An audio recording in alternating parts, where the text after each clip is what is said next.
Λοιπόν, σας καλωσορίζω στο απόψινό podcast. Μαζί μας σε αυτήν τη συζήτηση που έχει να κάνει από τη διαφθορά στη διαφάνεια, έτσι πρέπει να γίνει και θα το δούμε σε λίγο το πώς και αγωνιώ και εγώ να ακούσω ακόμα περισσότερα από τους δύο σπουδαίους ομιλητές που έχω εδώ απόψε μαζί μου. Τον κύριο Σταύρο Ζένιο που είναι καθηγητής στο τμήμα Χρηματοοικονομικών και Λογιστικής του Πανεπιστημίου Κύπρου. Τον καλησπερίζω και καλησπερίζω και το Rolex που είναι δίπλα του, θα το δείτε σε λίγο. Και φυσικά τον Αχιλλέα Δημητριάδη, γιατί βρισκόμαστε εδώ στο επιτελείο του για αυτόν το podcast. Ο κύριος Αχιλλέας Δημητριάδης είναι δικηγόρος και υποψήφιος για την Προεδρία της Δημοκρατίας. Θα ξεκινήσω διαβάζοντας σας μία παράγραφο από ένα βιβλίο από δύο σπουδαίους. Σήμερα η λέξη σπουδαίος είναι πολλά μέσα στο στόμα μου, αλλά τι να κάνω, αφού έχω σπουδαίους ανθρώπους γύρω μου και διαβάζω σπουδαία βιβλία. Από δύο πολιτικούς επιστήμονες που διδάσκουν στο Χάρβαρντ. Το βιβλίο λέγεται «Πώς πεθαίνουν οι δημοκρατίες», γιατί εγώ θεωρώ ότι πεθαίνει η δημοκρατία μας στην Κύπρο. Μπορεί να μην το αντιλαμβανόμαστε, αλλά αυτό συμβαίνει. Οπότε θα ξεκινήσουμε αυτήν την παράγραφο, κύριοι. Ανοιχτείτε με λίγο, γιατί θέλω την πρώτη σας τοποθέτηση με βάση αυτό. Οι ερωτήσεις μου θα βασιστούν πάνω σε αυτήν την παράγραφο. Αρκετές από τις απόπειρες κατάλυσης της δημοκρατίας είναι νόμιμες, με την έννοια ότι έχουν την έγκριση εκλεγμένων νομοθετικών σωμάτων ή γίνονται αποδεκτές από τα ανώτατα δικαστήρια.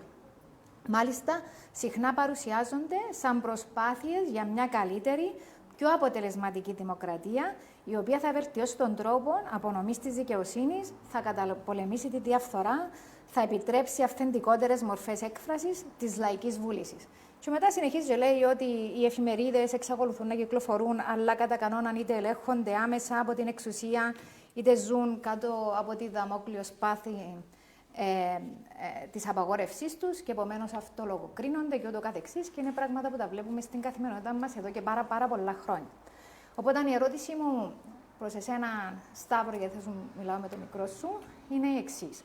Επειδή μέσα στη θεματική που θα ασχοληθείς είναι πώς πάμε από τη διαφθορά στη διαφάνεια και τις προοπτικές που έχει η οικονομία μας σε μια διαφανή δημοκρατία, θα ήθελα να σε ρωτήσω τι βλέπεις, το οποίο μας παρουσιάζεται ως νόμιμο, αλλά τελικά έχει βάλει τη διαφθορά από την πίσω πόρτα ή από την μπροστινή πόρτα και έχει επηρεάσει την οικονομία, αλλά εμένα με ανησυχεί ακόμη περισσότερο ότι καταλύεται η δημοκρατία της χώρας μας. Ναι. Όταν θα ήθελα την πρώτη σου τοποθέτηση, μετά θα δώσω το λόγο και στον Αχιλλέα να τοποθετηθεί. Κοιτάξτε, νομίζω η Θεανό άρχισε με μια πάρα πολύ ισχυρή δήλωση. Δηλαδή, είναι μεγάλη πρόκληση αυτό που διάβασες, ότι η δημοκρατία καταλύεται από μέσα. Και νομίζω πρέπει να μας προβληματίσει, γιατί είναι βάσιμη και στη χώρα μας. Θα πω κάποια παραδείγματα που είναι ακραία, ακόμη δεν είμαστε εκεί, αλλά να μας προβληματίσει λίγο. Ο Χίτλερ νόμιμα που βγήκε στην εξουσία. Στις Ηνωμένες Πολιτείες είναι νόμιμα που προσπαθούσε ο Τραμπ να μην επικυρώσουν το αποτέλεσμα των εκλογών. Και όταν βγαίνει ο πρόεδρος και ορκίζεται, όταν εκλεγεί ο πρόεδρος και αρκιστεί πίστη στο Σύνταγμα και στους νόμους, δεν έχουμε πολλά εργαλεία να τον αναγκάσουμε να εφαρμόσει την πίστη στο Σύνταγμα και τους νόμους. Όταν ο Τραμπ έλεγε στον αντιπρόεδρο, εσύ θα προεδρεύεις τη συνεδρία για να επικυρωθεί το αποτέλεσμα της εκλογής και μην το επικυρώσεις. Και προβληματίζεται τον αντιπρόεδρος, ευτυχώς δεν προβληματίστηκε για πάρα πολύ καιρό, αλλά προβληματίστηκε ότι ναι, έχω αυτή τη δύναμη να πω δεν επικυρώνω. Και προς τιμήν του δεν το έκαμε. Αν το έκαμνε, θα έχει καταληθεί η δημοκρατία με νόμιμον τρόπο. Όταν ο πρόεδρος Νίξον παραμονές των σκανδάλων του Watergate, είχε πάρα πολλά εργαλεία στη διάθεσή του για να μην αφήσει τη δημοκρατία να εξελιχθεί, και εκεί οι στρατιωτικοί γύρω του είχαν αρχίσει να μετακινούν αξιωματικούς οι οποίοι να είναι loyal, να είναι έτσι, αφοσιωμένοι όχι στον πρόεδρο, στους αξιωματικούς. Διότι αν ο πρόεδρος δώσει αύριο οδηγία να κινηθεί ο στρατός εναντίον του Κογκρέσου για να μην γίνει πίσω πρόεδρος, τι είναι να κάνουμε. Και η απάντηση ήταν να τους πούμε εμείς μην ακούσετε στον πρόεδρο. Άρα υπάρχουν αυτοί οι κίνδυνοι. Πάμε τώρα στη χώρα μας, να πω κάτι για τη χώρα μας, σε αυτό που έχεις πει, Και να πω και δύο κουβέντες για τη σημασία της διαφθοράς ή της μη διαφθοράς σε μια οικονομία, που είναι και ο λόγος που κάποια στιγμή αποφάσισα ότι η προσπάθεια του Αχιλλέα αξίζει πέραν της υπογραφής και ενεργή υποστήριξη. Ένα παράδειγμα στη χώρα μας που τα πράγματα γίναν νόμιμα, αλλά είναι πάρα πολύ άσχημα.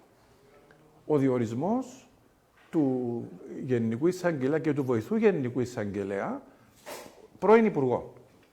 Προσέξτε τώρα τι λέει ο νόμος, το Σύνταγμα. Το Υπουργικό Συμβούλιο μπορεί να διορίσει ερευνώντες λειτουργούς, εάν υπάρχει ένα πρόβλημα παρανομίας, διαφθοράς κλπ. Εκτός εάν το πρόβλημα αφορά το Υπουργικό Συμβούλιο, στην οποία περίπτωση την διερεύνηση παραπέμπεται στη Γενική Εισαγγελία. Πολύ σοφά ο νομοθέτης είπε ότι, κύριε Πρόεδρε και το Υπουργικό, μπορείτε να διορίσετε επιτροπές να ελέγξουν το Πανεπιστήμιο, των Γενικών Ελεγκτή, των Αρχηγών της Αστυνομίας, αλλά εάν εσείς είστε υπό έλεγχο, θα στείλουμε το θέμα στο Γενικό Εισαγγελέα. Δεν επρόνησε ο νομοθέτης ή ο συνταγματολόγος ότι ο Πρόεδρος θα διορίσει τους δικούς του υπουργούς Γενικούς Εισαγγελείς για να καταλήξουν να διερευνούν τις δικές τους αποφάσεις. Άρα όλα έχουν γίνει νόμιμα, διότι αυτοί που διόριζαν δεν αντιλήφθηκαν το τι σημαίνει πίστη στο Σύνταγμα και στους νόμους. Δεν είναι στον τύπο του Συντάγματος που ορκίζεται σε πίστη, είναι στις βασικές αρχές και αξίες. Και να πάμε τώρα στο θέμα το τίμιο κράτος. Δεν είναι Αχιλλέα, κύριε Υποψήφιε Πρόεδρε και Θεανό και αγαπητοί φίλοι, ίσονος σημασίας θέμα. Ναι, βέβαιος ο Πρόεδρος είναι καλά να πηγαίνει στις Σεϊχέλες με ιδιωτικό αεροπλάνο για τρέλες. Και βεβαίως να μην είναι το δικηγορικό γραφείο, να μην εκδίδει διαβατήρια. Αλλά αυτά και λίγο είναι ίσονος σημασίας πράγματα, όλα αυτά γίνονται. Όμως είναι μείζονος σημασίας θέμα, διότι σε μια χώρα που το κράτος δεν είναι τίμιο και η διαφθορά είναι διάχυτη, δεν μπορούν να ενεργοποιηθούν οι παραγωγικές δυνάμεις της οικονομίας.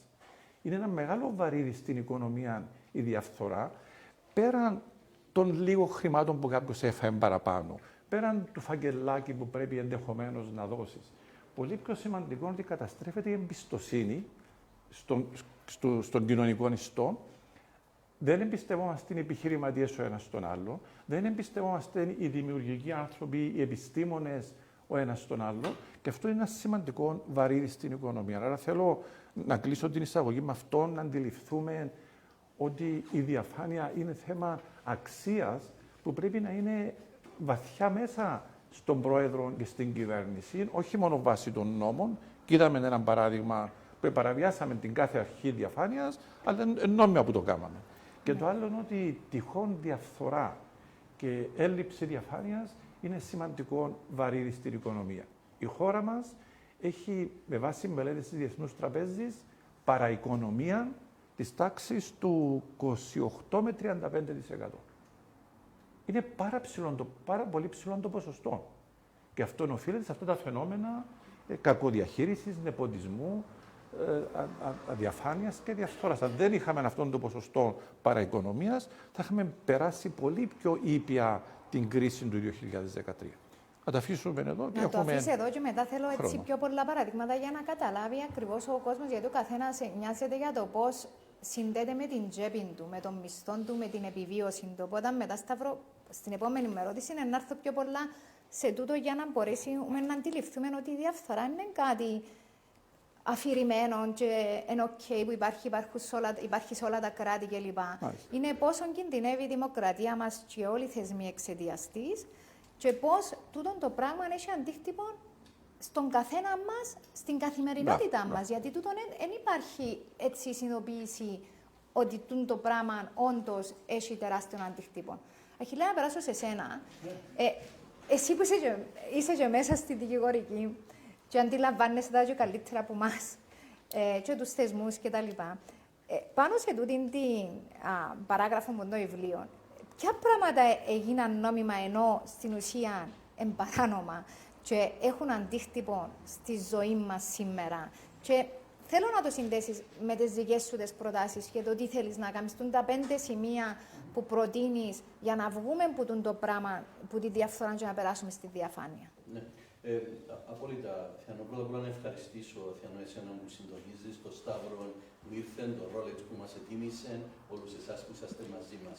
Πάρα πολύ ενδιαφέρον το θέμα και άρεσε μου πολλά προκλητική, σωστά που είπε ο Σταύρος, πολλά προκλητική και βαθιά η δήλωση που έκανες, διότι μιλάς για την νομιμοφάνεια κάποιων πράξεων.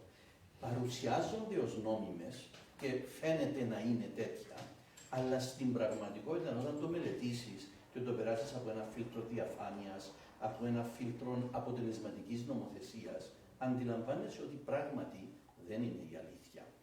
Πιάνω το παράδειγμα που έδωσε ο Σταύρος για το Γενικό Εισαγγελέα για τη σύγκρουση συμφέροντος που έχει με την ανάλυση που έκαμε όσον αφορά μέλη του Υπουργικού Συμβουλίου που επίασε την Γενική Εισαγγελία. Αυτό έχει τεράστιες επιπτώσεις. Πρώτα απ' όλα διότι πιάνεις έναν πολιτικό πρόσωπο και το βάλεις σε μια θέση που είναι καθαρά νομική, τον ονομάζεις ανεξάρτητο, η εξουσία του είναι τεράστια, το Σύνταγμα μας δεν έχει τον έλεγχο που είχε παλιά με το δικοινοτικό χαρακτήρα, όπου ο Έλληνας Γενικός Εισαγγελέας ελέγχεται σε κάποιο βαθμό από τον Τούρκο βοηθό Γενικών Εισαγγελέα και σε άλλους ανεξάρτητους θεσμούς, και έχεις έναν πρόεδρο ο οποίος σχεδόν κάνει ό,τι θέλει. Αλλά έχει και πρακτικά αποτελέσματα αυτός ο διορισμός. Πάρτε την υπόθεση που είναι στο δικαστήριο, όπου κατηγορήθηκαν συγκεκριμένα άτομα για τα χρυσά διαβατήρια, και η κατηγορία σε σχέση με τα χρυσά διαβατήρια ήταν διαβατήρια που είχαν εκδοθεί όταν ο κατήγορος, ο Γενικός Εισαγγελέας και ο βοηθός Γενικός Εισαγγελέας ήταν μέλη του Υπουργικού Συμβουλίου που ενέκρινε τα συγκεκριμένα χρυσά διαβατήρια. Και λέει ο κατηγορούμενος, καλά ρε παιδιά, κατηγοράτε με εμένα. Εντάξει, εσείς που τα εγκρίνετε, δεν έχετε τίποτε να κάνετε. Και έφτανε που δεν έχετε τίποτε να κάνετε, είσαστε και ο κατήγορος μου.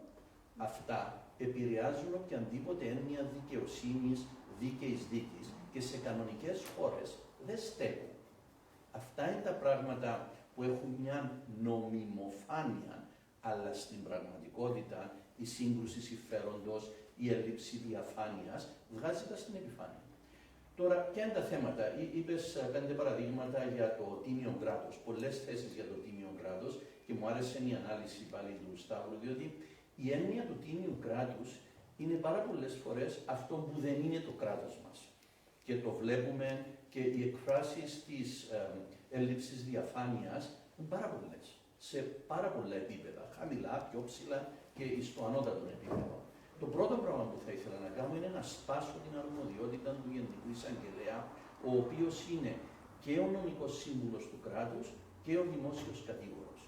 Αυτό το πράγμα στις κανονικές χώρες έχει αλλάξει. Το εκκληρονομήσαμε το 60 από την Αγγλία, μέσα στα συστήματα της κοινοπολιτείας, αλλά αυτό τελείωσε.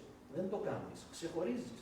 Παράδειγμα, πάρτε την υπόθεση του Θανάση και της μητέρας του, που έγινε η θανατική ανάκριση, ενώ πράγματι δεν ήταν αυτοκτονία, έτσι είπαν στην Κύπρο, πήγαν οι άνθρωποι στο Ευρωπαϊκό Δικαστήριο, όπου, σημειώστε αυτό, δικηγόρος της κυβέρνησης ήταν ο Γενικός Εισαγγελέας, και έλεγε όλα καλά και πολύ σωστά έγιναν. Εκερδίσαν οι άνθρωποι, καταδικάστηκε η δημοκρατία, ήρθαν πίσω στην Κύπρο. Ποιος έκαμε την έρευνα? Ο Γενικός Εισαγγελέας.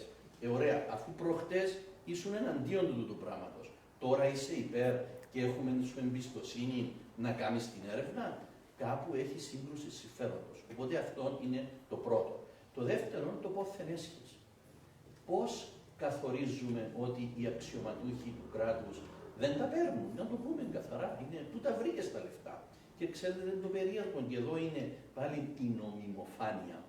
Όλοι οι προεδρικοί υποψήφοι συμφώνησαν στην Λευκή Βίβλο που έκαμε ο Πισαρίδης, Παναγιωτίδης και Σιρήνης. Κάτσαν οι άνθρωποι, έκαναν ένα πρόγραμμα πολύ καλό, τέλος πάντων έκαναν τη μελέτη τους και όλοι συμφωνήσαμε, ναι, αυτό να το κάνουμε νόμο. Άρα όλοι οι υποψήφοι συμφωνούν, όλα τα κόμματα που είναι πίσω τους κατά συνέπεια συμφωνούν, αλλά ο νόμος δεν περνά. Γιατί δεν περνά ο νόμος? Γιατί έκλεισε η Βουλή. Κάνανε, μπορούσαν να το κάνουν πριν να κλείσει. Αυτό είναι νομιμοφάνεια. Διορισμός ανεξάρτητων αξιωματούχων. Λέει ο πρόεδρος να το διορίσουμε. Ναι, αλλά από την ώρα που το διορίζεις, έχεις και μία σχέση εξάρτησης. Τουλάχιστον βάλε κάποιον που αντικειμενικά είναι ανεξάρτητος και πιο σημαντικά έχει τα προσόντα.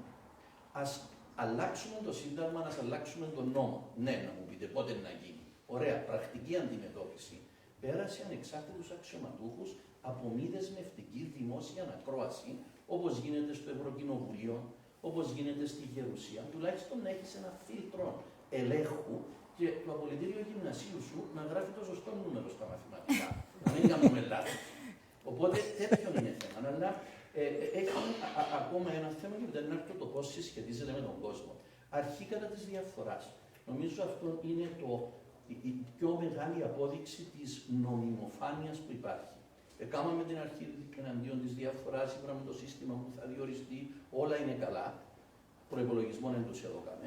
Αλλά πιο σημαντικό, και αυτό είναι το εξωφρενικό, δεν έχει δόντια να κάνει ποινική υπόθεση και ακόμα χειρότερο, όταν ο Γενικός Εισαγγελέας αποφασίσει ότι αυτό το θέμα, κατά την κρίση του, έχει ποινική ευθύνη την οποία ο ίδιος θα διερευνήσει, χάνει την εξουσία της η αρχή να εξετάζει το θέμα. Αυτό είναι νομιμοφάνεια. Και έρχομαι και στο τελευταίο που είναι ότι η διαφθορά δεν είναι ένα πρόσωπο, δεν είναι ένα έγκλημα που δεν έχει θύμα. Το έγκλημα είναι εναντίον της κοινωνίας. Το θύμα είναι η κοινωνία. Ο κάθε ένας από εμάς. Και έρχομαι στο θέμα του ΦΠΑ μαζί με τα χρυσά διαβατήρια τα οποία είπαμε, όπου εν τη σοφία της η Βουλή, διότι είναι όργανο που το έκαμε, αποφάσισε να ρίξουμε το ΦΠΑ από το 19 στο 5 για την πρώτη κατοικία. Κάποιος θέλει, πολύ καλή ιδέα, αν ο άνθρωπος να αγοράσει το καινούριο του το σπίτι, να το βοηθήσουμε ιδίως νεαρά ζευγάρια τα οποία τώρα κάνουν σπίτι. Ναι, αλλά και άλλοι είχαν πρώτη κατοικία, όλοι αυτοί με τα χρυσά διαβατήρια των εκατομμυρίων, οι οποίοι έπαιρναν την έκπτωση, διότι οι άνθρωποι νεοπολιτογραφηθέντες Κύπροι πολίτες, αγοράσαν το πρώτο του σπίτι. Ήταν τυχαία που άλλαξε ο νόμος. Πόσα μας εστίχησε, κατά το γενικό ελεγχθεί 204 εκατομμύρια. Άρα έχει κόστος η διαφορά και το κοινωνικό κόστος. Τώρα που θέλουμε πράγματι να βοηθήσουμε τα νεαρά ζευγάρια λόγω της οικονομικής κρίσης, να τους δώσουμε, να τους ελαφρύνουμε την κατάσταση και θέλουμε να το ρίξουμε από το 19 στο 5 ως θέμα κοινωνικής πολιτικής, έρχεται η Ευρωπαϊκή Ένωση και λέει: παιδιά, μα τούτον εσείς δεν το κάνετε ως κοινωνική πολιτική. Το δώσατε σε όλους. Άρα σταματάτε να το κάνετε και παθήμα όλα αυτά τα νέα παιδιά τα οποία προσπαθούν να κάνουν το σπίτι τους. Οπότε φτάνω μέχρι εδώ, νομίζω έριξα πολλά θέματα κάτω και μπορούμε να το συνεχίσουμε με τη δική σου καθοδήγηση. Ήταν να σου πω ακριβώς το πράγμα ότι με τα παραδείγματα νομίζω αντιλαμβάνεται ο κόσμος καλύτερα το αντίκτυπο που έχει στον καθένα μας το κομμάτι της διαφθοράς στη χώρα. Θέλεις, Σταύρο, να μου δώσεις ένα-δυο παραδείγματα και εσύ έτσι, για την οικονομία με τρόπους με όρους που να τους αντιλαμβανόμαστε ο καθένας μας. Πριν ξεκινήσω να βλέπω, να πιάνω ερωτήσεις και από το κοινό μας που είναι εδώ, αλλά και από τη σελίδα του Αχιλλέα, θα ξεκινήσω να παρατηρώ τώρα για να δω αν υπάρχουν ερωτήματα, ώστε να προσπαθήσω να ικανοποιήσω όσους θέλουν να ρωτήσουν κάτι. Ναι. Οπότε, Σταύρο, μπορείς να μας δώσεις έτσι... Να πω 2-3 μικρά, αλλά μετά θα πω ένα πολύ χτυπητό. Να το πεις. Τα 2-3 μικρά είναι, για παράδειγμα, το ότι πρέπει να ξέρεις κάποιον να κάνει τη δουλειά σου. Μα και ακόμη εγώ μπορεί να ξέρω κάποιον να κάνω τη δουλειά μου, είναι χάσιμο χρόνο. Το ότι πρέπει να τον έβρω και να τηλεφωνήσει και να κάνει για να γίνει η δουλειά μου, που κανονικά πρέπει να πάω στο δημόσιο γραφείο, να χτυπήσω την πόρτα, να πω τι θέλω και αν είναι λογικό να γίνει, να γίνει. Πόσο χειρότερο για κάποιον άλλον, ο οποίος δεν ξέρει κόσμο. Άρα αυτό είναι στην τσέπη μας. Αυτό που νιώθουν πολλοί οι νέοι μας, ότι δεν ξέρω κανένα, δεν θα πιάσω τη δουλειά. Μα αντιλαμβάνεστε πόσο μειωμένη είναι η παραγωγικότητα αυτών των ανθρώπων, όταν νιώθουν ότι δεν έχουν ευκαιρίες. Βλέπουμε, λέει, οι Κύπροι διαπρέπουν διεθνώς. Και στη χώρα μας υπάρχει μια μιζέρια. Γιατί? Διότι είναι αυτή η εντύπωση ότι ό,τι και να κάνεις είναι στημένο. Να πάω σε ένα παράδειγμα, αγαπητοί φίλοι, που μας στήγησε πάρα πολύ. Πώς έπεσε η Λαϊκή Τράπεζα πάνω στο κεφάλι μας. Αν αυτό δεν πήραξε την τσέπη σας, δεν ξέρω τι άλλο πειράζει την τσέπη σας. Η Λαϊκή Τράπεζα έπεσε πάνω στο κεφάλι μας. Εγώ δεν εκουρεύτηκα, δεν έχασα τη δουλειά μου, Άρα είμαι από τους προνομιούχους, αλλά υποστήκαμε ένα σωρό συνεπίες, που θα σας πω τα δικά μου, αλλά όλοι το έχετε ζήσει. Σκεφτείτε τι σας εστίγησε αυτή η κρίση του 2013. Πώς έπεσε πάνω στο κεφάλι μας η Λαϊκή Τράπεζα? Όταν ήρθε η HSBC, αυτός ο μεγάλος κολοσσός, και είπε ότι δεν μπορούμε να είμαστε μέσα στη λαϊκή με ένα μικρό ποσοστό και να μην καταλαβαίνουμε τι γίνεται και θέλουμε να είμαστε controlling partners, μαζεύτηκε το σύστημα της χώρας μας, οι τραπεζίτες και οι μεγαλοδικηγόροι και δεν ξέρω και άλλοι, και είπαν όχι, ας φύγουν και εμείς να βρούμε άλλους. Και ποιον βρήκαμε? Βρήκαμε κάποιον που νομίζαμε θα είχαμε στο χέρι. Θυμάστε κάποιο χαρτί που βασκούσε κάποιος και έλεγε έχω τα γραμμένα τα με. Το αναγκάστηκε κάποιος άλλο να παραιτήσει. Αυτά που είχα γραμμένα ήταν ότι να σε φέρουμε, το να κάνεις ό,τι σου λέμε. Και ήρθε μετά αυτός ο άλλος ο κύριος, που αποδείχτηκε πολύ πιο μεγάλος απατεώνας από τους δικούς μας δυστυχώς, και καταστρέψαμε τη μεγάλη τράπεζα της χώρας. Έπεσε πάνω μας. Είχα γράψει άρθρα τότε. Πώς το είναι, λαιλασία τραπεζών. Υπάρχει ένα επιστημονικό άρθρο πολύ ενδιαφέρον. Δεν είναι ανάγκη να κλέψεις μια τράπεζα. Ο πιο εύκολος τρόπος να κλέψεις μια τράπεζα είναι να την αγοράσεις. Δεν είναι ανάγκη να την αγοράσεις όλοι. Πρέπει να αγοράσεις ένα 13%. Διότι με 13% πλέον έχεις έλεγχο και διορίζεις όποιους θέλεις. Και αν τους διορίσεις, σου δίνουν εσένα δάνεια με εγγύηση τις μετοχές και στο τέλος κηρύσσεις πτώχευση, σου μένουν τα χρήματα και κάνουν τις μετοχές που δεν αξίζουν τίποτε. Εβλέπαμε κάποιοι από εμάς, καταγράψαμε αυτή την πορεία. Που ήταν αποτέλεσμα οι θεσμοί μας δεν δούλευαν για το κοινό καλό. Και εδώ θα πιάσω κάτι που είχε μπει, νομίζω, ο Αχιλλέας, πώς μας επηρεάζει αυτή η διαφάνεια. Επηρεάζει τον κοινό πλούτο. Όταν λέμε πώς επηρεάζει την τσέπη σου. Μα εάν αυτά που γίνονται όλα δεν επιτρέπουν να δημιουργηθεί περισσότερος κοινός πλούτος, βεβαίως επηρεάζει την τσέπη σου. Το ότι έχουμε παραοικονομία αυτόν το 28 με 35% σημαίνει 1,5 δισεκατομμύριο φόρους για το κράτος. Δηλαδή αυτοί που οι διαμαρτυρόμενοι που κουρευτήκαν και ψάχνουν τα χρήματα τους, ορίστε που θα μπορούσαν να βρεθούν χρήματα. Επομένως, και από τα μικρά το νιώθουμε καθημερινά. Να σας πω κάτι άλλο που με στενοχώρησε πάρα πολύ. Στα μικρά. Εντάξει, ήρθαμε για την οικονομία, αλλά έχουμε και εκλογές, δεν είναι. Όταν ρωτούν προεδρικούς υποψηφίους να πούν παράδειγμα για διαφθορά, και λέει το παράδειγμα είναι να γράφουμε τα παιδιά μας κάπου αλλού. Το πρόβλημα εκεί, το πρόβλημα εκεί, ναι, σε άλλο σχολείο. Το πρόβλημα δεν είναι ότι είναι ίσονος σημασία στο θέμα. Πες ότι είναι σημαντικό το θέμα. Δεν είναι διαφθορά αυτό, αγαπητοί μου, είναι παρανομία. Άλλο είναι ένας πολίτης να παρανομεί, και άλλο είναι ένας αξιωματούχος που έχει ισχύ να την αξιοποιεί για δικό του όφελος. Άρα, ρωτώμεθα παράδειγμα διαφθοράς και δίνουμε ένα παράδειγμα παρανομίας. Μίζωνος ίσονος σημασίας δεν έχει πολύ διαφορά. Και εγώ καμιά φορά μπορεί να πάω 60 χιλιόμετρα αντί 50, εν παρανομία. Εντάξει. Και αν με σταματήσει αστυνομικός και πει, κύριε Πρόεδρε, δεν πειράζει, περάστε, διαφθορά. Και ακόμη μεγαλύτερη διαφθορά είναι να του πεις, δεν καταλάβεις ποιος είμαι εγώ. Αυτή είναι η διαφθορά. Το ότι τρέχω εγώ 55 ζέμικα στην αστυνομία είναι παρανομία. Πιάσαμε μια φορά, επίλωσα το πρόστιμό μου, είμαι πιο προσεκτικός. Αν δεν καταλαβαίνει το πολιτικό μας σύστημα τι σημαίνει διαφθορά, μεγάλη ή μικρή, έχουμε πρόβλημα. Άρα νομίζω αντιλαμβανόμαστε μέσα από αυτή την προεκλογική διαδικασία τι σημαίνει διαφθορά και ελπίζω να καταλαβαίνουμε λίγο καλύτερα απόψε πώς επηρεάζει την τσέπη του καθενός μας. Ευχαριστώ και τους δύο σας για τις τοποθετήσεις σας. Να δώσω τον λόγο στο κοινό πρώτα και μετά να κοιτάξουμε λίγο το Facebook. Ποιος θα ήθελε να κάνει μια ερώτηση? Σίγουρα. Ναι. Στο κοινό είναι και ο Ρόλεξ στο κοινό. Ναι, ο Ρόλεξ μετά. Θέλει το Ρόλεξ. Ο Ρόλεξ σε λίγο. Δεν έχεις απορίες εσύ. Ανέφερε κάποια νούμερα για το θέμα του κόστους που προκαλεί στην οικονομία της χώρας η διαφθορά. Γνωρίζουμε ότι το θέμα έχει μελετηθεί ευρέως, διότι και στο εξωτερικό υπάρχει διαφθορά και ορισμένα βιβλία αναφέρουν ότι μπορεί το κόστος της διαφθοράς να φτάσει και το 30% του ρυθμού αύξησης μιας χώρας.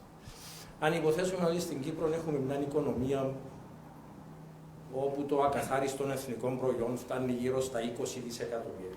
εάν ο ρυθμός ανάπτυξης της χώρας μπορούσε αντί να είναι ας πούμε 6% πέφτει στο 3% ή στο 4% λόγω της διαφθοράς. Αυτό σημαίνει ένα τεράστιο ποσό, δηλαδή μπορεί να είναι στις τάξεις των 300-400 εκατομμυρίων ευρώ το χρόνο, το οποίο αντί να απολαύσει όλος ο κυπριακός λαός, πάει στις τσέπες κάποιον. Δηλαδή ο κόσμος χάνει αυτά τα λεφτά και τα χάνει πάνω σε ετήσια βάση, διότι δίδονται συμβόλαια σε λαθασμένες εταιρείες, παίρνει λαθασμένες αποφάσεις η αρχή ηλεκτρισμού Κύπρου, τις οποίες πληρώνουμε τώρα σε πρόστιμα από την Ευρωπαϊκή Ένωση. Όλα αυτά τα λάθη που έχουν σχέση με τη διαφθορά, τι φταίω εγώ ο φορολογούμενος και τα πληρώνω από την τσέπη. Ευχαριστώ. Φταίς γιατί πάει στην κάλπη. Τούτη είναι η αλήθεια. Ότι την ώρα που κάνεις έτσι, συμβάλλεις στη δημοκρατία της χώρας σου. Στην κατάλυση της ή όχι. Αν ο υποψήφιος τον οποίο θα ψηφίσω στις 5 του Φεβρουαρίου δεν εκλεγεί, θα εκλεγεί κάποιος άλλος, ο οποίος δεν θα κάνει τίποτε για τη διαφθορά και πάλι να το πληρώσω εγώ από την τσέπη. Τι άλλο πρέπει να κάνω. Ακριβώς, Ανδρέα. Απλά απαντώ και δεν εννοώ εσέναν, εννοώ τον κάθε πολίτη της Κυπριακής Δημοκρατίας ότι η δική μας η συμβολή είναι εκείνη την ώρα που πάμε στην κάλπη. Εκείνη την ώρα η επιλογή που κάνουμε καταλύει τη δημοκρατία ή την ενισχύει. Και νομίζω ότι είναι πολύ σημαντικό να καθαρίσει λίγο το μυαλό μας και πραγματικά να δούμε ποιοι συμμετείχαν και συμβάλλαν στην κατάλυση της δημοκρατίας μας έτσι όπως πάμε με τη διαφθορά. Υπάρχει μεγάλη ιστορία. Νομίζω οποιοδήποτε πιάσει εφημερίδες τα τελευταία 8-9 χρόνια μπορεί να δει πάρα πολλά. Και σκάνδαλα και τι έγινε και ποιοι αποφασίζαν και ποιοι δεν αποφασίζαν και ποιοι συμμετείχαν και ποιοι όχι. Άρα ο καθένας μας μπορεί να ξέρει και να κρίνει. Από εκεί πέρα η ευθύνη είναι στον καθένα μας. Αλλά θα δώσω το λόγο στους κυρίους. Δεν ξέρω, Σταύρο, θες να τοποθετήσεις πρώτος και μετά ο Αχιλλέας. Πολύ καλή ερώτηση. Δεν ξέρω ακριβώς τους αριθμούς για πόσον επηρεάζεται η οικονομική ανάπτυξη. Έχω αναφέρει τη μελέτη της Διεθνούς Τραπέζης για 30% παραοικονομία. Είμαι σίγουρος ότι επηρεάζεται αρνητικά ο ρυθμός ανάπτυξης. Και το πρόβλημα είναι το εξής. Πες ότι μια οικονομία έχει πλούτον 100 και θα μπορεί να πάει στο 110. Που λέτε ο ρυθμός ανάπτυξης. Εάν υποθέσουμε ότι είμαστε λίγο διεφθαρμένοι και από τα 110 να πιάσω εγώ τα 8 και εσύ τα 2, δεν πειράζει. Ας το χανέψουμε. Τα 10 είναι να τζαμέ. Το πρόβλημα είναι ότι οι προσπάθειες που κάνω εγώ διεφθαρμένος για να τα πιάσω το μεγάλο ποσοστό δεν μας αφήνουν να πάμε στο 110.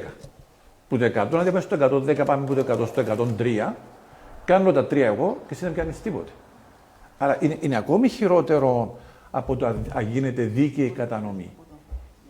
Γιατί είναι ακόμη χειρότερο, διότι δεν δημιουργούμε τον πλούτο που θα μπορούσαμε δυνητικά να δημιουργήσουμε. Άρα το πρώτο είναι, πριν να πάμε στο δίκαιη κατανομή και να έχουν όλοι ευκαιρίες, ας απελευθερώσουμε τις δυνάμεις της οικονομίας να πάμε από το 100 στο 110, αντί από το 100 στο 103. Αυτό είναι το μεγάλο κόστος και φαίνεται από αυτές τις μελέτες για την παραοικονομία, που είναι, όταν λέμε 28 με 35%, σε μια οικονομία των 20 δισεκατομμυρίων που έχετε αναφέρει, περίπου 5 δισεκατομμύρια. Αν μιλήσουμε για φόρους, το 30% που είναι το ψηλό, 1,5 δισεκατομμύριο. Μα αντιλαμβάνεστε τι θα μπορούσε να έχει κερδίσει ο καθένας από εσάς, αν το κράτος μας είχε ακόμα 1,5 δισεκατομμύριο έσοδα. Πολλοί θα είχαν κουρευτεί πολύ λιγότερο. Θα μπορούσε να είχαμε καλύτερα νοσοκομεία, θα μπορούσαμε να είχαμε μεγαλύτερα πανεπιστήμια, θα μπορούσαμε να είχαμε δρόμους που να μην γίνονται πισίνες για να κάνουμε στην Αγία Νάπα με τα κανού. Αυτά είναι τα προβλήματα. Ένα καλό παράδειγμα της διαφθοράς.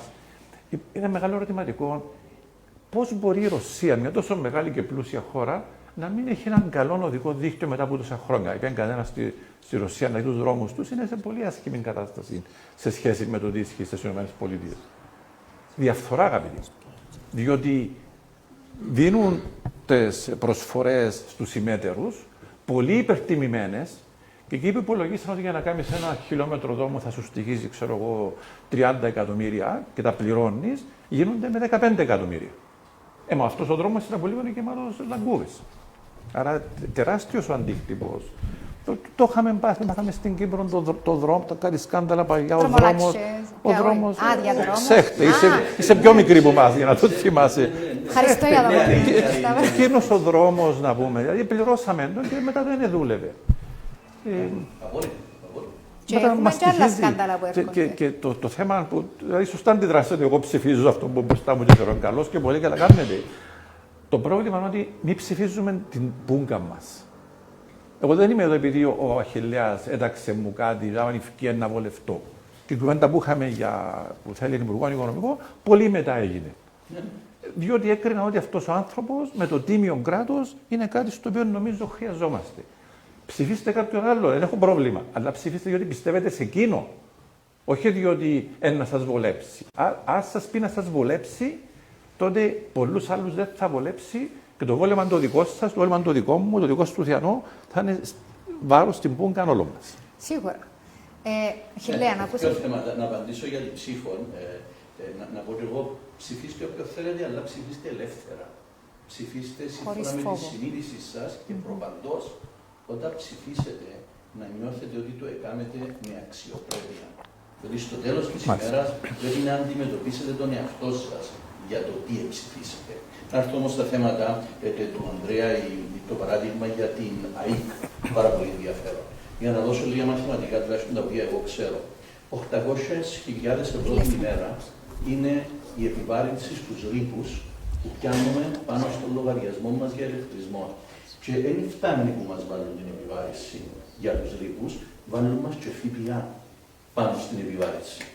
Τι σημαίνει αυτό το πράγμα? Είμαστε όλοι εδώ και περιμένουμε. Η Ελένη, έλα. Η επιβάρυνση μπαίνει από την Ευρώπη, αλλά τα λεφτά μπαίνουν στον εθνικό προϋπολογισμό. Και ο εθνικός προϋπολογισμός, αν δεν ήταν η διαφορά, έπρεπε να τα βάλει στις ανανεώσιμες πηγές ενέργειας, όχι για να δώσουμε σε πάρκα τους σπίτους μας ή σε μεγάλες μονάδες, αλλά για να βάλουμε ένα φωτοβολταϊκό πάνω σε κάθε στέγη. Αυτόν έπρεπε να είχαμε κάνει. Και όταν λέω να το βάλουμε, εννοώ να επιδοτήσουμε, να βοηθήσουμε και όχι μόνο φωτοβολταϊκό για να το έχουμε για την ημέρα, αλλά να βάλουμε και μια μπαταρία, τουλάχιστον τη νύχτα, που είναι χιλιών, να μπορείς να το χρησιμοποιήσεις. Αυτό δεν έγινε. Αυτό, πέραν από τη μετάβαση στην Πράσινη Συμφωνία, πέραν από το καθαρό περιβάλλον, έχει αυτόν το συγκεκριμένο κόστος πάνω στον κάθε πολίτη, ο οποίος πληρώνει τον ηλεκτρισμό, κάθε σπίτι, κάθε εργοστάσιο, οποιοδήποτε υποστατικό, το οποίο κάνει αυτό το πράγμα. Και αυτό δεν επέτρεψε την αυτοπαραγωγή ηλεκτρισμού, που αν εγίνεται η αυτοπαραγωγή, θα έπρεπε η κατανάλωση από την ΑΕΚ, η οποία πρέπει να το παράξει, θα επέφτανε οι ρήποι, διότι και μεν μαζούν, και όταν με το καλό να έρθει το φυσικό αέριο, που είναι να το δούμε και περιμένουμε, τα πράγματα θα ήταν πιο πράσινα. Οπότε, ναι, μπορώ να το αναλύσω και είναι το θέμα της διαφοράς με αυτόν τον τρόπο, διότι υπάρχει αυτόν το πραγματικό κόστος που αν ήταν σωστή η διαχείριση, και εδώ η διαφορά που πολύ σωστά ο Σταύρος εξηγά, το παράνομο και το διεφθαρμένο. Αυτή η διαφορά πρέπει να μας κάνει να ανησυχούμε, διότι δεν πρέπει κάτι να είναι μόνο παράνομο για να το σταματήσουμε. Το στάδιο πριν, το διεφθαρμένο, η σύγκρουση συμφέροντος, τον έχει το γνωστό του, το μέσον του, αυτό είναι το στάδιο πριν την παρανομία. Αλλήμωνον αν το μόνο κριτήριο είναι που είναι παράνομο, και ότι είναι παράνομο είναι επιτρεπτό στην πολιτική, διότι έτσι καταλήξαμε. Και μάλιστα η παρανομία είναι ένα αστικού δικαίου, είναι ποινικού δικαίου. Αν δεν είναι έγκλημα, είναι εντάξει να το κάνεις. Μα είναι έτσι που δουλεύει. Υπάρχουν κώδικες δεοντολογίας, υπάρχει σύγκρουση συμφέροντος, υπάρχει έννοια της ευθυξίας, η οποία σχεδόν ανύπαρκτη στην χώρα, της πολιτικής ευθυξίας. Τι χρειάζεται, γιατί ο περισσότερος κόσμος νομίζω ότι βιώνει μια τεράστια απογοήτευση και έχει παραιτηθεί. Δηλαδή δεν πιστεύει ότι να βγούμε καμιά φορά που τη διαφθορά. Θεωρεί ότι είναι way of living, δηλαδή είναι ο τρόπος ζωής μας, είναι μέρος του. Κάποιοι λαλούν και γράφα μου σήμερα μετά που διαφήμισα έτσι λίγο το podcast στα διάφορα κοινωνικά δίκτυα, ότι είναι μέσα στο DNA του Κυπραίου. Εγώ αρνούμαι, γιατί εγώ θεωρώ ότι τον εαυτό μου ότι δεν είμαι διεφθαρμένη και είμαι πολλά καθαρό άτομο και γι' αυτό επιλέγω τον Αχιλλέα και γι' αυτό με τα μέγια με τον Σταύρο. Γιατί ελκύουμε οι παρόμοιοι άνθρωποι. Οπότε, τι κάνουμε Αχιλλέα σε το πράγμα, δηλαδή πώς πείθουμε τον κόσμο ότι υπάρχει προοπτική να ζήσουμε καθαροί, να κάνουμε καθαρές πράξεις, να κάνουμε καθαρά χέρια, καθαρά μυαλά. Αν διαβάσει κάποιος τα 3 βιβλία του Μακάριου του Τρουσιώτη, αντιλαμβάνεται κανείς ότι που την πρώτη μέρα που εκλέγηκε ο Αναστασιάδης από το 2013,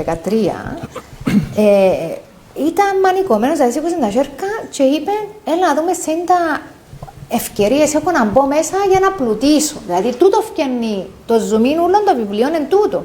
Ήταν σε οποιαδήποτε ευκαιρία αν υπήρχε, λέγεται Χρυσά Δευτερία, λέγεται πεντάκομο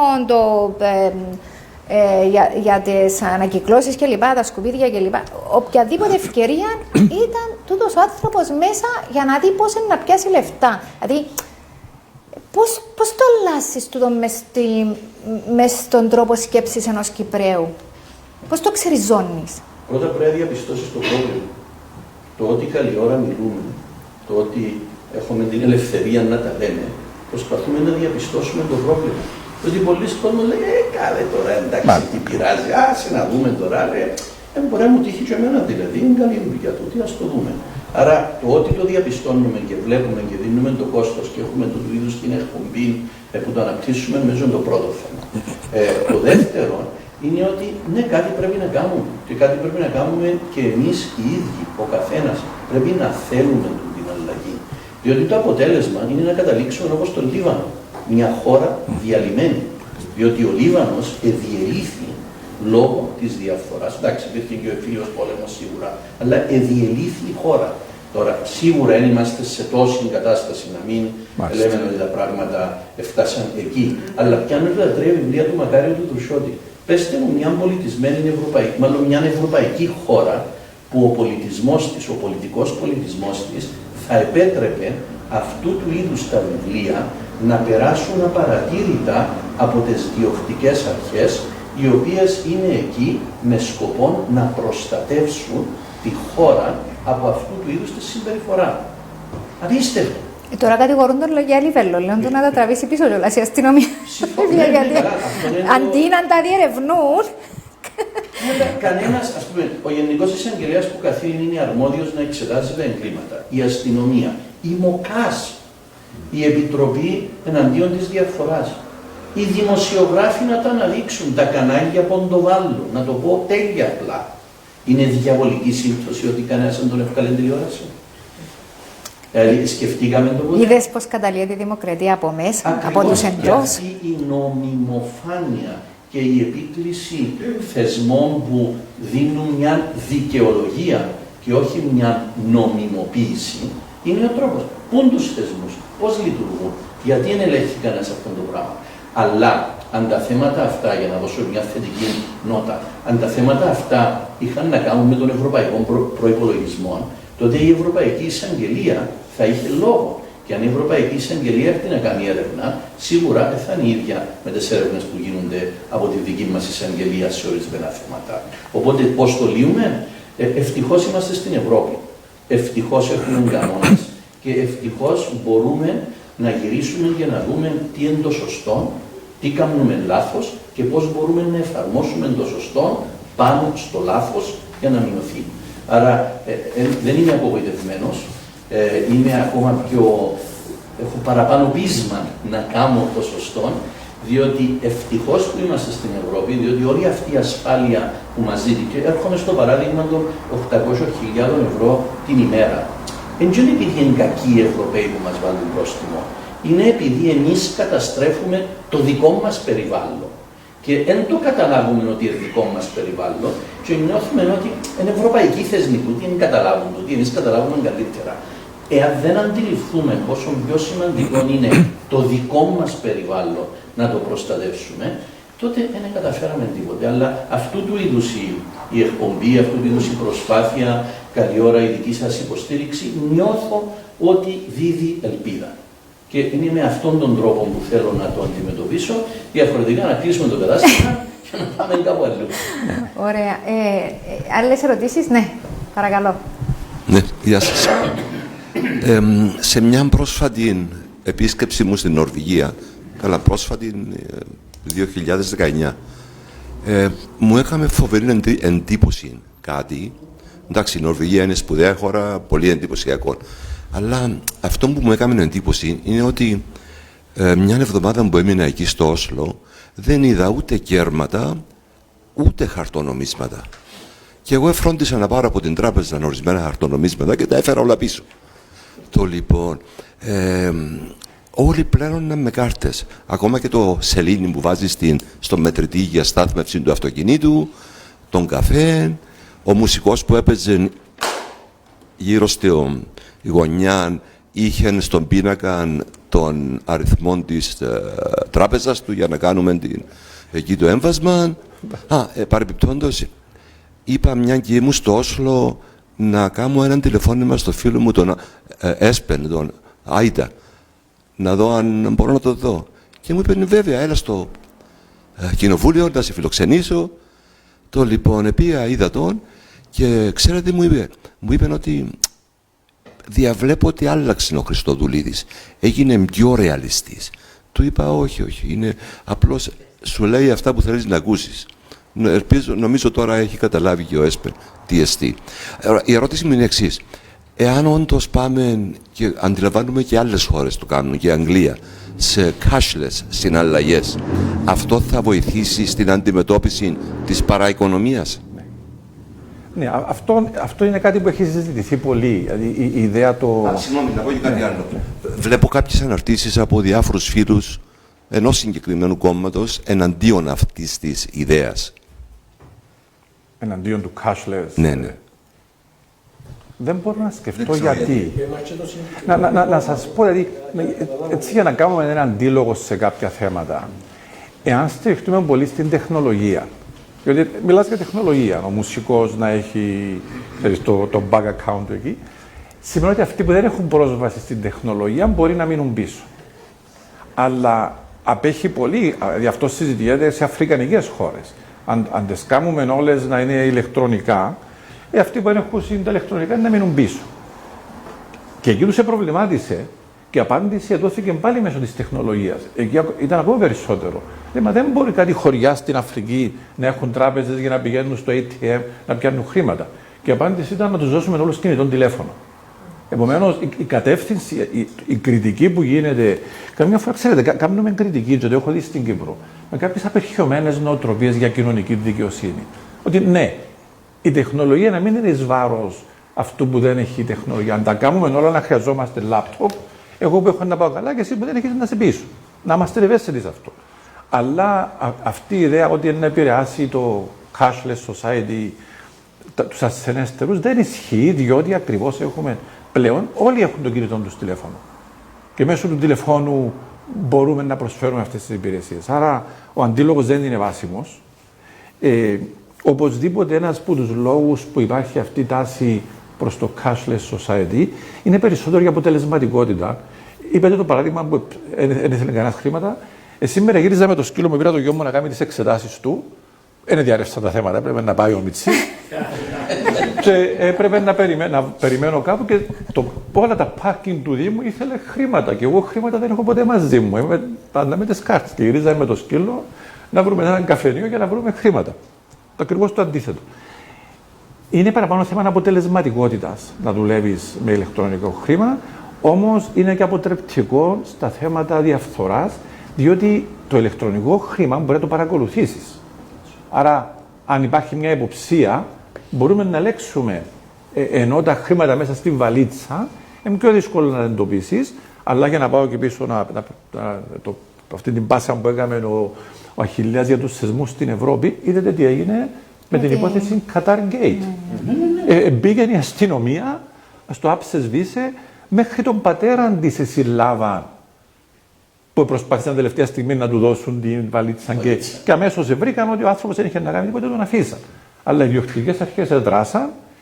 Εκεί η παρανομία δεν γινόταν με ηλεκτρονικές πληρωμές, ακριβώς για να μπορούν να τα κρύψουν. αλλά βρεθήκαν οι ιδιοκτικές αρχές και τους συλλάβαν. Άρα, σωστή παρατηρήσή σας. Πάλι εδώ όμως δεν είμαι σίγουρος αν το πολιτικό μας σύστημα το κατάλαβε και δεν το προωθεί. Ας δεν υπάρχει ρευστό για να μπορούμε να κάνουμε τις δουλειές μας. Είμαι λίγο πιο αισιοδόξος ότι δεν είναι τόσο, αλλά είναι παραπάνω ανικανότητα να σκεφτούμε στρατηγικά. Δηλαδή αυτό που είναι ο Αχιλλέας για τους ρήπους. Υπάρχει νομίζω ένας αριθμός, μας στοιχίζει 70 εκατομμύρια το χρόνο οι ρήποι. 250 τώρα. Ξεκινήσαμε με τα 70. Η κυβέρνηση κάνει πίσω τα χρήματα από τους φόρους. Το πρόβλημα είναι ότι η κυβέρνηση κάνει λιγότερα από όσα πληρώνουμε. Άρα χάνουμε στο τέλος της ημέρας, αλλά η κυβέρνηση επειδή βολεύει, δηλαδή στο παρακάτω να μην δημιουργήσουμε τρύπα στον προϋπολογισμό. Το κάνουν συνειδητά λόγω διαφθοράς. Μπορεί. Εγώ προβληματίζομαι. Ποιος έχει χειρότερος, ο διεφθαρμένος ή ο ανίκανος. Το κάνουν επειδή σκεφτήκαν πονηρά ή το κάνουν επειδή δεν τους περνά να κάνουν κάτι άλλο.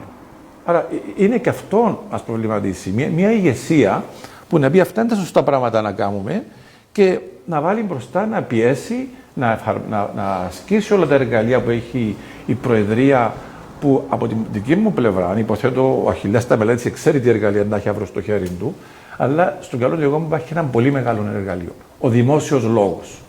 Να διαμορφώσει ο Πρόεδρος κοινή γνώμη ότι για το κοινό καλό να πάμε σε ανανεώσιμες πηγές ενέργειας. Για το κοινό καλό να σταματήσουμε να καίμε μαζούτ και να φέρουμε φυσικό αέριο. Και δεν είναι δυνατόν τώρα μια μικρή χώρα η κατανάλωση ενέργειας μας είναι λιγότερη από τη Microsoft, υποθέτω, να μην μπορέσουμε να μετατρέψουμε τις πηγές ενέργειας. Είναι θέμα ηγεσίας αποφασιστικής με τους κατάλληλους συνεργάτες να τελοποιήσουν αυτά τα πράγματα. Άρα ανικανότητα ή διαφθορά. Νομίζω ότι η διαφθορά. Χειρότερη διαφθορά. Νομίζω ότι με στούτα, εκείνο που φαίνεται ότι ισχύει, με βάση τούτα που διαβάζουμε κλπ., είναι ότι ο καθένας που έχει έναν αξίωμα και αποφασίζει για τα θέματα, θέλει να δει πώς μπορεί να πιάσει η μερίδα της πίτσας. Τούτον είναι. Και θέλω να μου πει ο Αχιλλέας, ως υποψήφιος πρόεδρος, πώς να αντισταθεί σε κάτι τέτοιο, γιατί τούτον είναι που βιώνουμε τούτα όλα τα χρόνια. Δεν έχει κανένα που θέλει να βάλει το χέρι του μες στο βάζο. Και να με δώσει και γυρών τους άλλους να βάλουν το χέρι τους να δοκιμάσουν. Εμένα με ενδιαφέρει να υπηρετήσω το κράτος. Δεν θέλω να με εξυπηρετήσει το κράτος. Εγώ δεν θέλω να μπω στην κυβέρνηση για να βγάλω λεφτά. Δεν με ενδιαφέρει το πράγμα. Εγώ νιώθω ότι τούτη η χώρα δεν πάει καλά. Αφήστε το Κυπριακό, να μπούμε στα οικονομικά. Δεν πάμε καλά. Πάει στο εξωτερικό και να τους είσαι Κυπρέος, ναι, έχεις κάτι διαβατήριο να πουλήσεις. Όλοι ντρεπόμαστε πιο να μιλούμε. Είναι πάνω μας. Είναι πάνω τους. Αυτό είναι τραγικό ότι εμείς μιλούμε για αυτόν το θέμα των διαβατηρίων, ότι είναι αστείο και να τους γελάσουμε και σχεδόν 7.000 διαβατήρια, τα μισά, είπε ο κύριος Νικολάτος, ήταν παράνομα. Και δεν έγινε μια επιτροπή να πούν, ωραία, τούτα τα παράνομα θα κάνουμε μια ποινική υπόθεση για ποιος τα έκανε, ή έστω ας κάνουμε μια πειθαρχική για τούτους που δεν ετοιμάσει, ούτε εκείνο. Είναι ως σαν να μην έγινε. Και τούτο το πράγμα εχάθηκε, εξαφανίστηκε και περιμένουν να ξεχαστεί. Μα είναι εκεί και μας βρίσκει. Δέστε το 60 λεπτά του CBS προχτές. Πάλι γίναμε ρεζίλοι διεθνώς και πάλι είναι σωστά τα γεγονότα, είναι σωστά. Ωραία να κινήσουμε ένα αγωγή του CBS στην Κυπριακή Δημοκρατία ότι μας εξευτέλισε δημοσίως. Θα το κάνουμε. Γιατί μάλλον τα στοιχεία τους είναι σωστά. Τούτα τα πράγματα είναι βασικό. Ακόμα ένα κομμάτι όμως που θέλω είναι η ψηφιοποίηση. Η ψηφιοποίηση είναι η απάντηση, όχι η απάντηση. Μία από τις απαντήσεις στη διαφθορά. Και να σας δώσω το παράδειγμα στην Ινδία, όπου ξαφνικά καταργήσαν τα λεφτά, τα λεφτά που ήταν πέραν από έναν αριθμό σε ρούπι. Και αμέσως. Μα και στην Ευρώπη τα 500 ευρώ καταργήσαν. Τα 500 καταργηθήκαν. Ακριβώς. Τούτο δείχνει ότι η βαλίτσα με τα λεφτά είναι πολλά πιο ελαφριά αν είναι 500 παρά αν είναι 10. Οπότε στην Ινδία δεν καταλάβαν το, ξαφνικά σταματήσαν το και θεωρούν ότι έπεσε η διαφθορά σε μεγάλο βαθμό και βεβαίως πήγαν και στα βήματα για ψηφιοποίηση όλων των συναλλαγών που έγιναν. Οπότε η ψηφιοποίηση σίγουρα βοηθά. Σίγουρα είναι η παρακολούθηση και έχει ακόμα ένα πράγμα. Σίγουρα έχει φόρο. Διότι το 1/3 της οικονομίας, το οποίο είναι παρά οικονομία, σίγουρα δεν φορολογείται. Με εκείνος που πιάνει, με εκείνος που πληρώνει. Αυτό το πράγμα είναι ο φόβος, γιατί δεν θέλουμε στο επίπεδο διαφθοράς να μπούμε σε μια οικονομία η οποία ουσιαστικά ελέγχεται με τον τρόπο που ξοδεύεις, παίρνεις και πληρώνεις αυτό που πρέπει, διότι πρέπει να πληρώνουμε τους φόρους μας, πρέπει να λειτουργούμε σωστά. Αν θέλουμε να έχουμε έναν κράτος το οποίο αύριο να μας διάγει. Αν είχαμε ένα άλλο 1,5 δις, δεν θα ανησυχούσαμε για το πρόβλημα που έχουμε με το ΕΣΥ, το ήταν να έχουμε λεφτά. Αν είχαμε ένα άλλο 1,5 δις, θα κάνουμε 3 τραμ ξαφνικά, τα οποία θα ελύαν το πρόβλημα της κυκλοφορίας μες στις πόλεις και θα μπορούσαμε να κάνουμε έστω και έναν τρένο αντί, να βάλουμε 2 τραμ και έναν τρένο για να βοηθήσουμε τις δημόσιες συγκοινωνίες, δηλαδή έχει κόστος. Αύριο το πρωί που να είμαστε μέσα στο εγκίνηση πριν να πηγαίνουμε δουλειά, θα μπορούσαμε να το αποφεύγαμε αυτό αν είχαμε μια δημόσια συγκοινωνία την οποία θα πληρώναμε με λεφτά που χάνονται από το σύστημα. Έτσι πρέπει να το δούμε. Δεν θα έψαχνα πάρκινγκ σήμερα για να πάρω το γιο μου, ήταν να πιάσει το τρένο να πάει, το τραμ να πάει. Ναι, μα και γιατί όχι. Και στο τέλος ήταν να έχουμε και το περιβάλλον το οποίο αφήνουμε το, αλλά είναι το περιβάλλον που καταστρέφουμε. Αν θέλουμε να το δούμε γενικά. Και δεν μας ανησυχεί, δεν πειράζει, μπελάρες τούτα, θα γίνει σε εμάς. Οι πιθανότητες ερημοποίησης της Κύπρου είναι πολλά πιο μεγάλες. Στην Ανατολική Μεσόγειο πάρα πολύ. Τα επόμενα 20 με 30 χρόνια είναι. Και τούτο πειράζει με εμάς. Τον παιδιό μας, τον εγγονιό μας, τι εμάς μοιάζει, δηλαδή χτίζουμε σπίτια ή πριν γεννηθήκαν το παιδί μας, ξέρουμε να μόνο να το σπουδάσουμε και τα σπίτια να του δώσουμε. Και μπορούμε να σκεφτούμε τι Κύπρο θέλουμε να του δώσουμε. Δηλαδή, έχει γίνεται το πράγμα. Αλλά θέλω να σου πω κάτι τελευταίο, Αχιλλέα, έτσι, ένιξε και μετά να δώσω λόγο ξανά στο.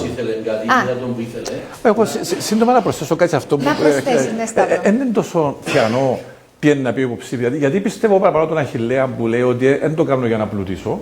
Τον πιστεύω παραπάνω. Το ίδιο θα μας πούν και άλλοι Αχιλλέοι, οι συνυποψήφοι σου. Και είναι η διαφορά. Γιατί τον πιστεύω παραπάνω. Διότι ώσπου καταφέρει να φτάσει, δεν το κάνει με κεκτημένα συμφέροντα γύρω του. Αυτή είναι η διαφορά.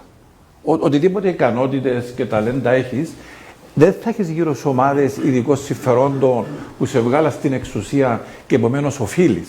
Και αυτό που οφείλεις είναι να τους κάνεις τα χρυσά διαβατήρια ή δεν ξέρω τι άλλο να τους κάνεις. Γι' αυτό από την αρχή έχω πει ότι είναι η στιγμή για τους ανεξάρτητους υποψήφιους να βγουν μπροστά, διότι δυστυχώς τα κόμματα μας έπαυσαν να είναι ομάδες ιδεολογίας που είναι καθόλου σεβαστό και γίναν συν τις άλλες και ομάδες ειδικών συμφερόντων. Ναι. Όχι πελατειακές σχέσεις. Πελατειακές σχέσεις, ακριβώς. Γι' αυτό νομίζω είμαστε εδώ, γιατί ξέρουμε ότι ο Αχιλλέας δεν έχει βαρύδια. Και ούτε θα δεχτεί να έχει. Και εν τούτο που μας λέει. Αλλά για τους σκύλους κάτι πρέπει να κάνει. Ο σκύλος πρέπει να κάνει πολλά πράγματα, αλλά σήμερα μιλούμε για τα ζωάλινα. Και κάνουμε. Όχι πρέπει, ήδη κάνουμε. Λοιπόν, μεταξύ cashless, παραοικονομίας και διαφθοράς υπάρχουν διαφορές. Το cashless έχει πολλές πτυχές, είναι άλλο θέμα.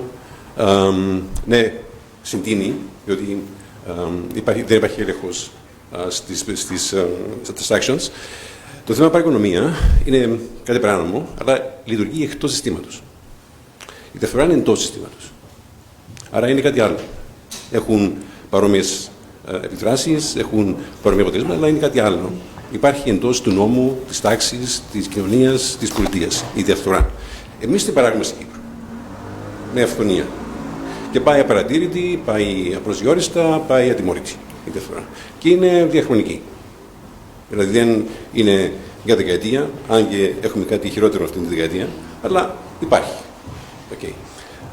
Το θέμα είναι το εξής. Η διαφθορά συνδέεται με τους θεσμούς, οι οποίοι δεν λειτουργούν ή ακυρώνονται. Δεν είναι έτσι. Αν δούμε την κρίση του 2013, οι θεσμοί ακυρωθήκαν. Η Κεντρική Τράπεζα ακυρώθηκε για μια πενταετία. Η HSBC, του Βεμπρίνος Δένιος, από την Κύπρο έφυγε διωκόμενη. Και πήγαινε η λαϊκή στο Βιονόπουλο. Εγνώση μας τι ήταν ο Βιονόπουλος.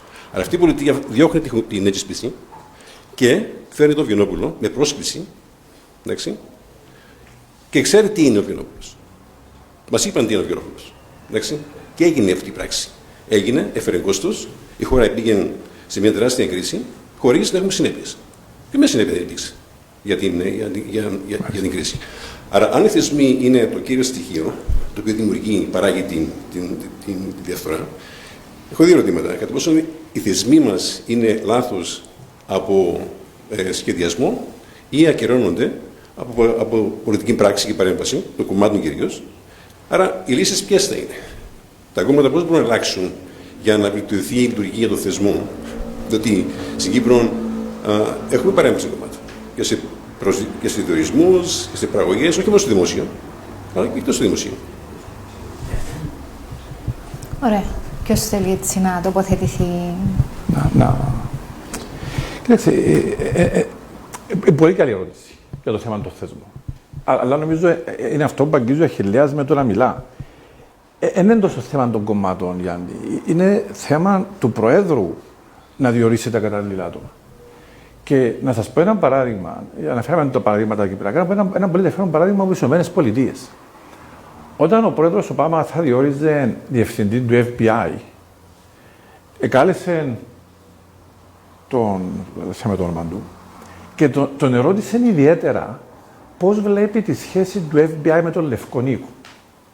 Και του εξήγησε ότι, κύριε Πρόεδρε, του λέει, ένας ανεξάρτητος θεσμός να ελέγχει τους θεσμούς εξουσίας κλπ. Άρα μια σχέση απόστασης και ελέγχου κλπ. Τον διόρισε. Βγαίνει ο Τραμπ και έκανε αυτή τη διερεύνηση για τα θέματα του email της Clinton, του FBI, και όταν βγήκε να ανακοινώσει ότι υπάρχουν και άλλα email της Clinton, γύρισαν τη στρόφη εναντίον της Clinton και έχασε. Βρίσκεται μια ημέρα ο διευθυντής του FBI στον Λευκό Οίκο, λίγο πριν αλλάξει από Ομπάμα σε Τραμπ, και του λέει, μείνε μισό λεπτό, Mike Comey, λέει του James Comey. Του λέει, μπράβο, James, λέει του, can you stay for a minute? Λέει, άμα λέει τώρα να ακούσω κράξιμο για αυτό που έκανα και έχασε η Χίλαρη. Τον πιάνει, λέει, από τους Βέρκον, τον έβαλε να καθίσει στον καναπέ που είχαν κάτσει πριν 4 χρόνια που τον διόρισε. Και του λέει, ήθελα να σου πω, του λέει, ότι αυτά που σου είπα πριν 4 χρόνια, ότι σε θέλω να κάνεις αυτά που κρίνεις για την δικαιοσύνη, εξακολουθούν να ισχύουν. Διαφωνώ με αυτό που έκανες και πώς το χειρίστηκες, αλλά η εκτίμηση μου παραμένει. Δεν θέλω να πεις τίποτε άλλο. Έρχεται ο Τραμπ και τον καλεί για λάνους και του λέει FBI και Λευκός Οίκος και του απαντά πάλι ο Κόμι ότι, κύριε Πρόεδρε, απόσταση κλπ. Και του λέω, περιμένω loyalty. Περιμένω αφοσίωση. Φύλλω το δαχτυλίδι μου. Αν ο Πρόεδρος διορίζει αξιωματούχους γύρω του και αυτό που περιμένει είναι loyalty, αντί να κάνουν τη δουλειά του σωστά, έχουμε μεγάλο πρόβλημα. Και αυτό, να σας πω ότι το είχα ζήσει στην Κεντρική Τράπεζα. Κάποια στιγμή να προσέξατε κάποιοι ότι επαρέτησα όταν πήρα ένα τηλεφώνημα να μου επιμένουν να κάνω κάτι. Και όταν τους είπα ότι να παραιτήσω και κάμε, δεν έχω πρόβλημα. Λέω, εντάξει, Σταύρο μου, κάμε ό,τι νομίζεις. Μετά από εκεί λέω, πρέπει να φύγω. Δηλαδή η ιδέα ότι θα παίρναμε τηλεφωνήματα να εξηγήσω στον Πρόεδρο γιατί το έκρινα με αυτόν τον τρόπο. Και ας είναι pissed off μαζί μου. Αλλά τουλάχιστον να σεβαστεί ότι βάλαμε εκεί να σκώ την κρίση μου σε ένα θέμα εμπειρογνωμοσύνης και έτσι το έκρινα, όχι να πιέζει για να αλλάξει το σύστημα. Άρα εδώ είναι θέμα του Προέδρου, Γιάννη, νομίζω, να περάσει αυτό το μήνυμα και να βάλει και ανθρώπους που να μπορούν να σταθούν αντίβαρος στις πιέσεις. Και είναι θέμα του ήθους που έχει ο Πρόεδρος, γιατί το που είδαμε τα τελευταία 10 χρόνια είναι ότι τους ενέμπλεκε πάρα πολλά όμορφα μέσα σε όλες τις διαδικασίες και τους κρατούσε εκεί. Γι' αυτό που ένας σώζει τον άλλον και φαίνεται ότι είναι η συνταγή για την επόμενη πενταετία για αυτό που θεωρούμε φαύλο. Ήταν όλοι μες στο κόλπο. Είπε συμμορία, είπε μαφία ο Μακάριος ο Τρουσότης, οπότε εντάξει. Έχω μια ερώτηση, τοποθετήθουν μετά, έχω μια ερώτηση από το Twitter για σένα. Γιατί μόνο οι ανεξάρτητοι θεσμοί μπορούν να μας γλιτώσουν και μόνο οι ανεξάρτητοι θεσμοί υπό την εποπτεία της Ευρωπαϊκής Ένωσης μπορούν να διασφαλίσουν ότι παραμένουν ανεξάρτητοι. Δεν έχω άλλη μαγική συνταγή για αυτό το πράγμα, αλλά πραγματικά ελπίζω ότι επειδή είμαστε στην Ευρώπη, Ευρώπη, επειδή υποκείμεθα σε έλεγχο, είτε Ευρωκοινοβούλιο, είτε Ευρωπαϊκή Κεντρική Τράπεζα, έχουμε ελπίδα. Είναι δύσκολο, είναι πάρα πολύ δύσκολο, διότι πρέπει να ξεριζώσεις τη διαφορά που είναι τόσο διάχυτη, αλλά νομίζω ότι αξίζει τον κόπο να δοκιμάσουμε. Να ρωτήσω, κάνω μια ερώτηση. Εντάξει, είναι πεζενούλη μέρα το πρωί μετά που ανεβάσαμε ότι να γίνονταν το podcast και περιμέναν να το δουν όλοι και φαίνεται ότι υπάρχει τεχνικό πρόβλημα, οπότε δεν βγαίνουμε live αυτή τη στιγμή. Φαντάζομαι να παιχτεί μετά η εκπομπή ή το podcast. Αλλά επειδή έγινε τον ολόκληρο έτσι αναμπουμπούλα μέσα στο Twitter και λέω τους γράψετε μου τις ερωτήσεις να απαντηθούν και να τις δείτε μετά που να βγει το podcast. Οπότε λέει εδώ κάποιος σε σύνολο νομίζω 6.000 διαβατηρίων, νομίζω είναι παραπάνω, γύρω στα 3.500 έχουν βρεθεί να είναι προβληματικά μέχρι και σκανδαλώδη. Ρωτά, εάν το δικηγορικό γραφείο του κύριου Δημητριάδη έκανε διαβατήρια που δεν είναι προβληματικά, αυτό να του πιστωθεί. Και ναι, θεωρώ είναι καλή ερώτηση να του υποβληθεί. Έκαμες διαβατήρια. Δεν έκαμες ποτέ. Ούτε νόμιμα ούτε παράνομα. Δεν είναι η δουλειά μας τα διαβατήρια. Μπράβο, οκ. Η δουλειά μας είναι τα ανθρώπινα δικαιώματα. 52% ήταν παράνομα η έκθεση Νικολάου. Και τούτο το 52% μπορεί διάφορα επίπεδα παρανομίας.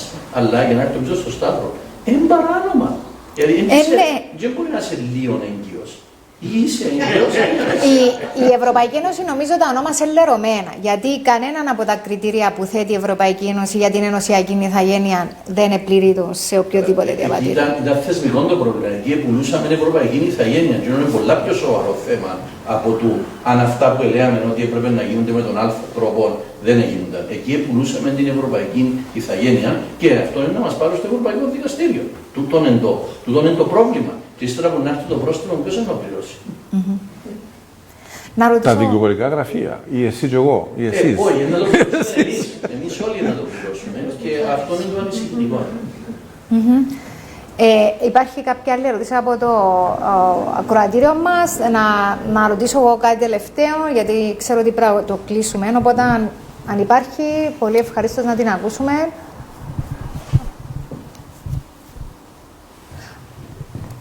Δύο ερωτήσεις. Σταύρο, δεν πειράζει, είναι επειδή είναι τον Αχιλλέα που έχουμε υποψήφιο πρόεδρο. Ναι, σου συμφωνώ. Και θέλω να τον ακούσω παραπάνω. Μια ερώτηση είναι, Αχιλλέα, μέσα σε το άλλο που συζητούμε για τη διαφθορά, ξέρουμε πολλά καλά ότι τα μεγάλα κόμματα εμπλέκονται. Με τους τρόπους που κάποιοι είδαμε κλπ. Πώς ερμηνεύεις το γεγονός ότι ο κόσμος ακόμα διά τους ψήφων εμπιστοσύνης? Το είναι το ένα. Και δεύτερον, σε τι διαφέρεις εσύ από τους άλλους δηλαδή? Γιατί να σε ψήφισουμε εσένα? Επειδή είσαι τίμιος και καθαρός και επειδή δεν έκαμες διαβατήρια ή θέλεις να κάνεις σωστά πράγματα, είναι αρκετό? Τούτες είναι οι δύο τελευταίες μου ερωτήσεις. Τα μεγάλα κόμματα για τους ψηφίζει ο κόσμος. Υπάρχει τούτη περιοδιακή σχέση. Αν ξέρεις το γνωστό σου, να σε διορίσει στον τάδε οργανισμό. Αν έχεις πρόβλημα να το πιάσεις για να σου σάσει τα θέματα.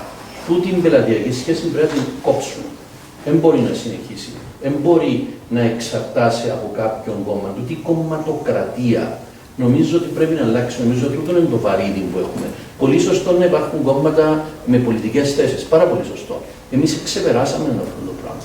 Εδώ υπάρχει μια σχέση εξάρτηση σε τέτοιο βαθμό που δεν αφήνει την πολιτική διεργασία να δουλέψει. Τώρα, το γιατί εμένα, εδώ δεν με ξαναρωτήσαν, να το σκεφτούμε λίγο. Γιατί εμένα, γιατί... Θα τα απαντήσω εγώ, γιατί να σε ψηφίσω. Ναι, καμιά φορά όχι.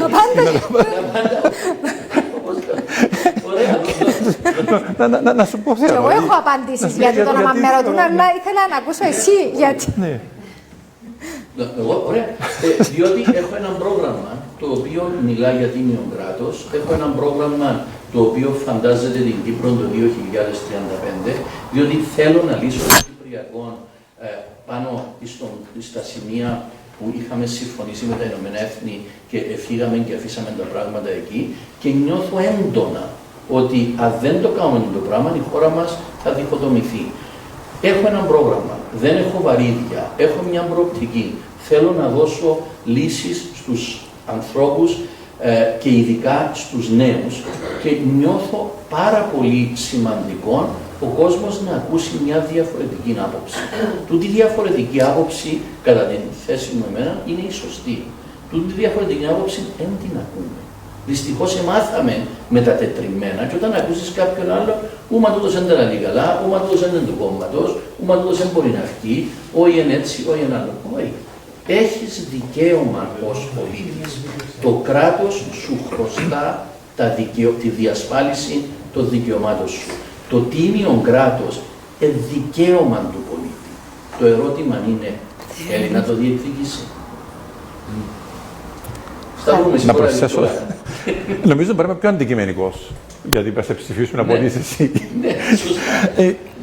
Έχω πει εδώ και πάρα πολύ καιρό ότι στην Προεδρία του κράτους χρειαζόμαστε μια στιβαρή, ανεξάρτητη και αυτόφωτη προσωπικότητα. Αυτόφωτη για να ξέρει γιατί μιλά, όχι τι του λένε να πει. Ανεξάρτητη για να μπορεί να σκέφτεται για το κοινό καλό, όχι του λέει ο κάθε παρατρεχάμενος. Και στιβαρή, διότι υποθέτω, έχοντας την εμπειρία της πολιτικής στο Πανεπιστήμιο, φαντάζομαι πόσο ψηλότερη είναι στην Προεδρία, στιβαρή για να αντιστέκεται τις πιέσεις. Και αυτά ο Αχιλλέας πιστεύω τα έχει δείξει πέραν από τη διαχρονική του, αλλά και τον τελευταίο καιρό στην πολιτική διαδικασία. Το δεύτερο σημαντικό είναι τι σλόγγαν επέλεξε ο καθένας. Το ότι επέλεξε τίμιο κράτος, όταν το είδα, δεν ξέρω πόσοι το καταλάβαν. Λέω, έχει κανένα επικοίνωνο λόγο να του λέει τι να βάλει μπροστά. Όμως εγώ είπα ότι ναι, έβαλε το δάχτυλο του εκεί που είναι το πρόβλημα. Η έλλειψη τίμιου κράτους είναι αυτή που δημιουργεί όλα τα προβλήματα. Άρα, μια ανεξάρτητη, στιβαρή, αυτόφωτη προσωπικότητα που κατάφερε να βάλει το δάχτυλο του στο μεγάλο πρόβλημα της χώρας, νομίζω να του δώσουμε μια ευκαιρία. Έτσι. Σας ευχαριστώ πάρα πολύ. Σας ευχαριστώ για τις δύο ώρες. Τώρα κλείσαμε σωστά. Έτσι. Λοιπόν, ευχαριστώ και τους δύο σας, θαυμάσια η προσπάθεια. Ευχαριστούμε, Θεανό. Ο συντονισμός και η συζήτηση. Και ευχαριστώ όλους που ήταν μαζί μας απόψε. Και το Rolex να πιάσει ένα μπισκοτάκι. Καλό βράδυ. Μπράβο το Γιούρι. Μπράβο.